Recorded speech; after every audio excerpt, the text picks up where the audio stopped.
And secondly, on the larger issue of subway safety, you've repeatedly said that the subways are safer today than they were 20 years ago. I wonder what comfort should New Yorkers take in that when we've had 24 slashings and attacks in the subway over a week? Why should people be satisfied with the level of safety on the subways now? And with your answers that have seemingly discounted concerns about this until the two people were murdered on the A train on Friday. The fundamental approach that I've taken for over 7 years now is to focus on improving public safety.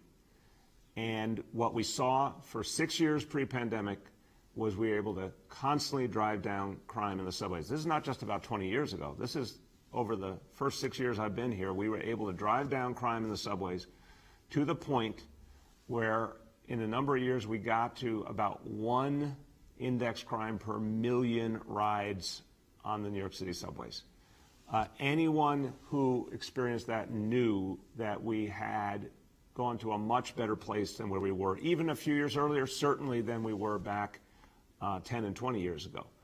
That proves the ability of this city and the NYPD to keep people safe, and we're going to do it again. We've gone through a massive, massive disruption because of the pandemic, but we're now surging close to 600 officers into the subway system to make sure people see their presence, are supported by them, that the situation is safe.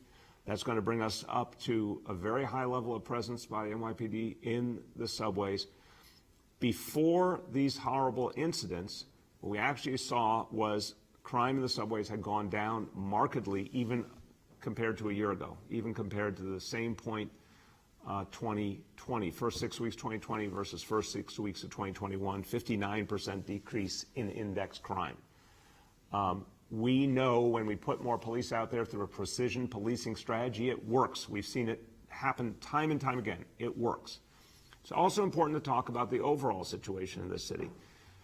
When you look at January 2021 versus January 2020, before the pandemic, the NYPD statistics that came out on Friday make clear overall index crime, January 2020 compared to January 2021 is down 21%.